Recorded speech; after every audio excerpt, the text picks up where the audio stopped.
So my name's Keith Waters. I'm the Executive Officer of Youth Development Australia, and part of the work we do is a program called YouthWorks. YouthWorks was started back in 2006. We sort of stumbled on the idea of setting up a training program that teaches disadvantaged young people how to make films, how to tell stories about themselves, about their friends, about their communities, and those issues that impact them. And so we partnered with Melbourne Polytechnic, the TAFE, and we set up a training program for these young people. And we soon discovered that it was quite transformative for these young people to use art, use visual arts as a way of really, in their own words, in their own way, tell these stories. But a few years down the track, about 2009, we realised that training for training's sake with these young people was only part of the puzzle, and that there needs to be a next step. Where do they go to after they've finished the training with us? So we set up one of the first youth-based social enterprises called YouthWorks Productions, which is a production house that provides, photography, videography. We do short films, animation, anime. The whole suite, from pre-production right through to post-production. It's amazing what art, visual art, performing art, any sort of art, the impact that it can have on a person to tell their story, express how they're feeling, raise issues, make comment, all that sort of stuff. And we have a strong belief here that art is to the spirit just like what food and shelter is to the body. My name's Frank. I'm the Corporate Partnerships and Events Manager for Western Chances. Very small team at Western Chances. So my role within the team is one to help drive corporate engagement and also run the 2 signature events that our organisation run annually. The beauty of the program is that each and every scholarship is bespoke to the young person's needs. So there are obviously funding categories that are quite common. So to give you a few examples, quite often the funding that we provide will be directed towards academic textbooks. Another common area of funding is for digital access, so that can include the laptop or the technology the young person's needs. In some instances, it can also include internet access at home to be able to study and be able to engage in their education from home. Another key category that we fund is MyKey and public transport, just giving young people the ability to travel to university and back and make sure that they can pursue that to its fullest. I think the other key important thing is that we're talent agnostic, so we're really keen to support as many young kids as we have. So it might be those that are curious about science, brilliant in maths, have got an interest in law. Equally, it could be young people who've got a passion for music, drama or the arts. So the Footpath Library, it's amazing. Tiny little organisation with a really nice big outreach.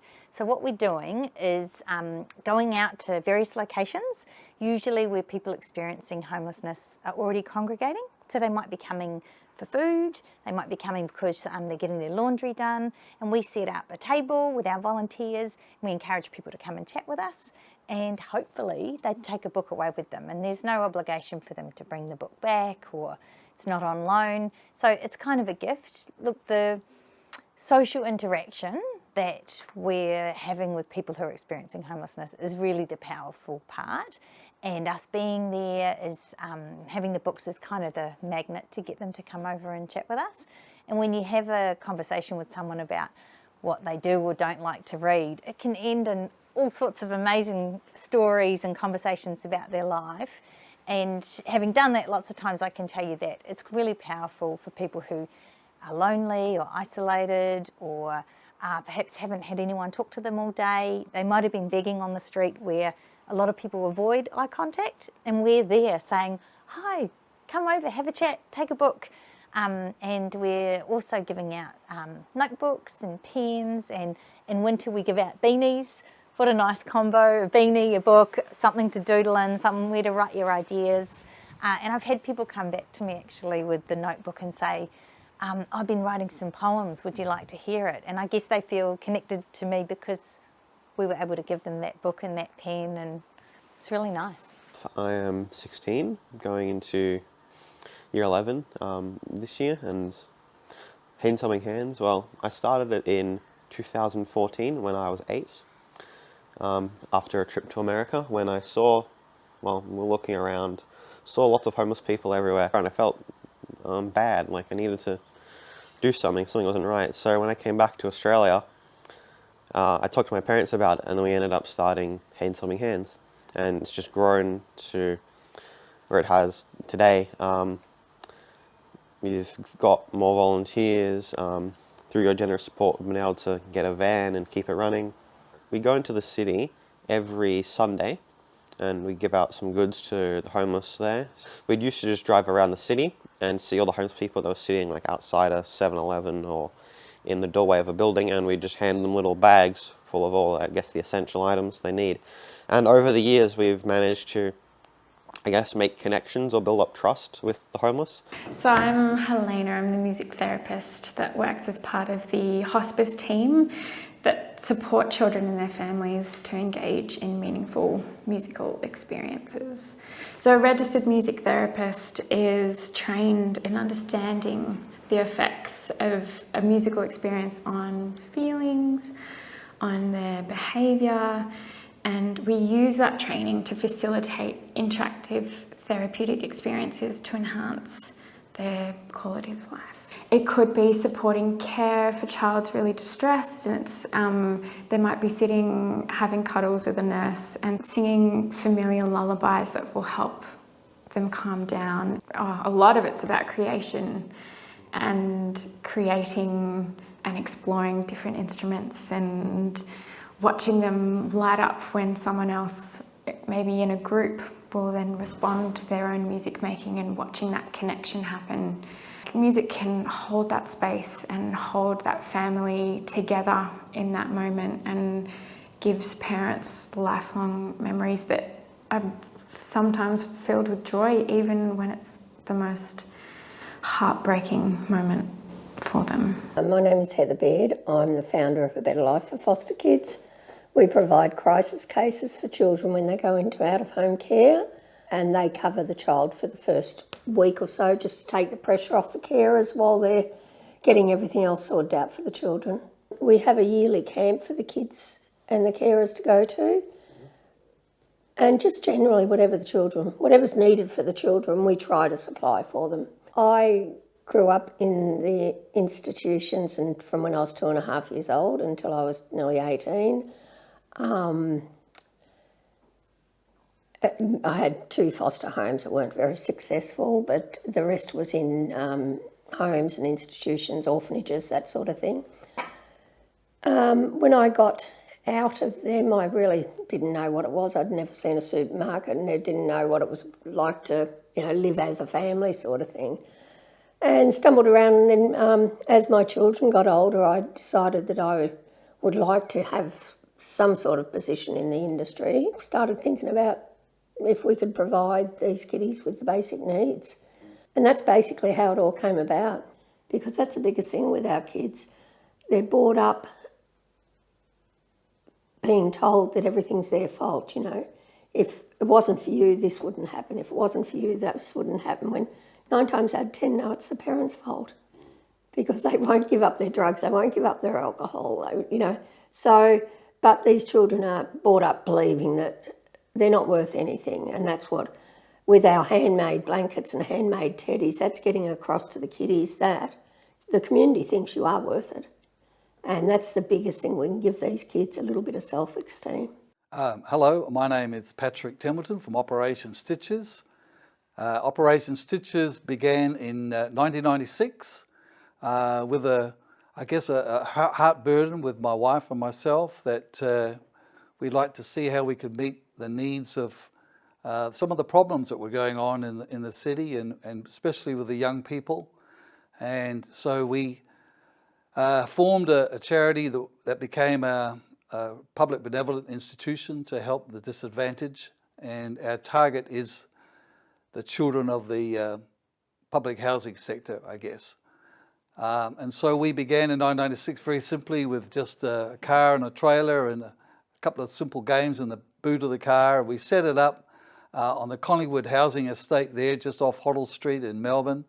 And we had a huge turnout of kids come that first day, even though it was just a simple affair. We advertised it. We had about 200 kids turn up, and straight away we could see that there was quite a need for these kids to have some interaction and to have something happen. Those housing estates don't really have anything catering except for maybe the odd basketball court. They don't have anything for the kids.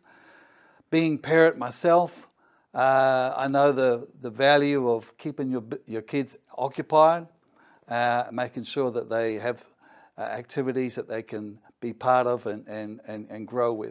From there, we understood that education is a very important aspect of a child's life, and it's their passport, I guess, to their future, and to get them out of that social housing revolving thing that can go from family to family. And so we began educational programs which totally rely on volunteer base. We have a whole lot of volunteers that used to come and join with us, and with each different program that we did.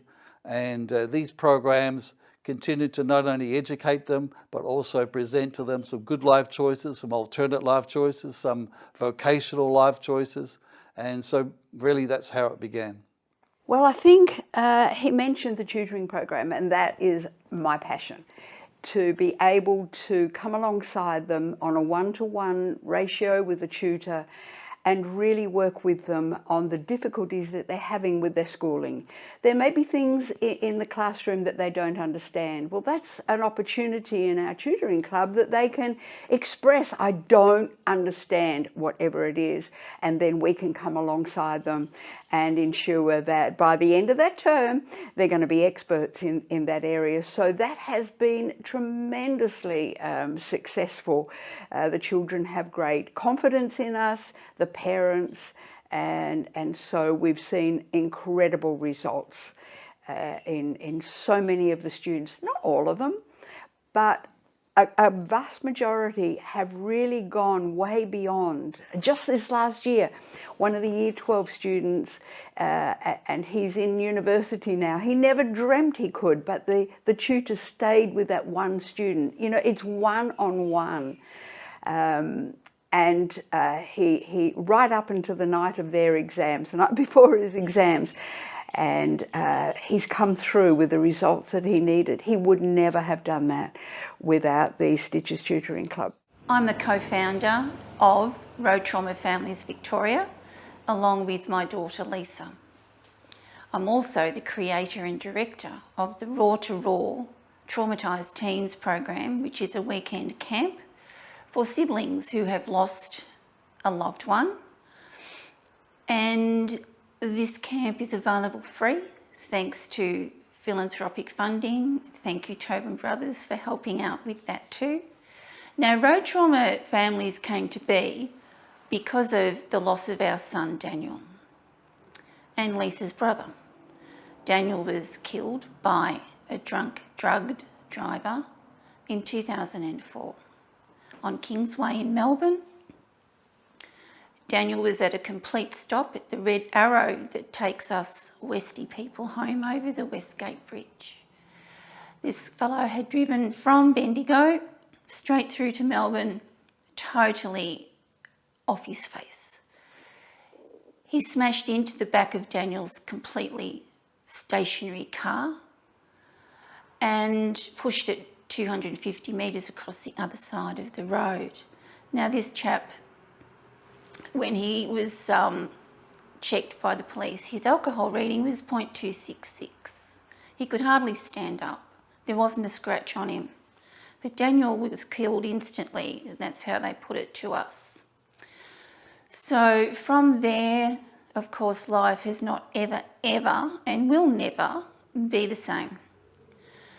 We have been able to use our lived experience to assist other families in their struggle after a like event. The justice system needs support. The investigation by the police is very taxing. All of that takes a lot of time. It's all undertaken whilst you're trying to grieve, so often it's put on hold to cope with the processes that come into play. We have been in operation now for 12 years and we're moving from strength to strength. We are volunteer, we have no paid employees. We rely on volunteer assistance, particularly with the Raw to Raw camp, and are often applying for funding to keep us going. We're here for anyone and everyone. We don't offer counselling as such, but what we do offer is a lived experience, emotional support. We've been where you are. We know exactly where you are yourself, what you're feeling, what's ahead of you, and are happy to support you in that way.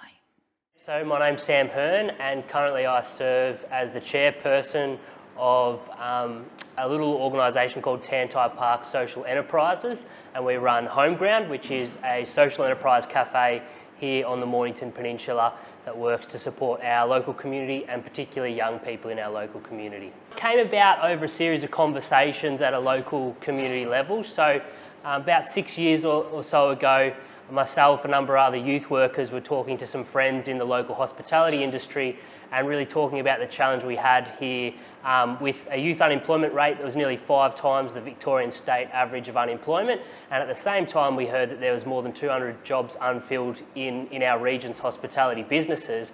And so really we're having a conversation about how do we create a bridge between those two needs. And I guess that kind of conversation led to the opportunity to start up this little cafe and try and make a difference in a really practical way through local partnerships. But then through the functioning of that business, we then really intentionally give young people the opportunity to come in, get their hands dirty and be supported, to get on the job training, build confidence, learn what it means to be part of a team, communicate with customers, all that kind of stuff that's really critical for getting your first job, we provide, and then we see them go on through partnerships we have with other local businesses to get paid employment and further opportunities in the local area. So we've trained just over 80 young people in the last 5 years, in spite of the COVID lockdowns and those kind of things that's been a challenge at times. We've seen more than 80 young people come through this place and go on to take up opportunities and kick goals that they never would have been able to without getting their foot in the door here, basically. The grant that we're being provided by Tobin Brothers is really about improving our access so that young people with a disability can, fully participate in the program. And I just want to say that, you could look at it on the surface and say that it's a small grant, but the difference it will make by creating opportunity for young people with disability to access and participate is going to be huge. Things like fuel for the van, upkeep, rego, as well as I believe Christmas hampers next time Christmas comes around this year. So stuff like toys and food, Christmas toys for families who you can't really afford to get Christmas toys for their kids. So we're thrilled to have the support of Tobin Brothers Foundation, and specifically the award that has a direct correlation to learning and education is an absolute perfect fit. That $5,000 that's awarded will be directed entirely towards our core scholarship program. The Tobin Brothers Foundation grant we're going to use for notebooks and pens. We're really lucky, we get most of our books donated, but what we're finding is that the notebooks and the pens are really popular. And we're also going to buy some specialty children's books and puzzle books and game books. So at our bookstores we don't see a lot of children, but we see a lot of people who have children in their lives, and for them to be able to take a book for themselves and maybe a maze book or an activity book for a kid and be able to give that to their grandchild or their daughter, it's a really powerful experience for them. Very, very excited and very grateful to Tobin Brothers for the funding they've provided for us, which will go to the Raw to Raw camp next month. It will cover accommodation for at least 12 young people who are needing to have that weekend of fun, connecting with others, their peers, knowing they're not on their own in what they're trying to cope with. So these grant funds will be really helpful for us as we begin 2023. What they'll do is match dollar for dollar our own investment of our own resources to fund our first cohort of new trainees this year. So basically that dollar for dollar with the grant and our own funds will cover the materials, cover some of the staffing and supervision time and input needed. We also do some off-site training, so it'll help underpin some of that and the resources that go into kind of administrating the program. So that'll cover our first kind of cohort of trainees for this year, which is really great. So the Foundation Award Grant will contribute to purchasing musical instruments, resources and equipment that have been specifically selected for their therapeutic qualities that will support the children and their families. The funds will be used to provide the suitcases for the children. Basically, every suitcase has three outings or sets of clothing for the children. They have summer pyjamas, winter pyjamas, socks, new underwear, toiletry pack age suitable. They have a handmade blanket and a handmade teddy. We just really appreciate Tobin Brothers believing in what we're doing down there in Collingwood. Thank you for the support that you're showing through this grant. And you know, charities like us rely on groups like Tobin Brothers to support us. We cannot do anything without support. We totally rely on donations and grants, and this grant that Tobin Brothers have given us is going to make 2023 just go a whole lot further. So thank you, thank you, thank you.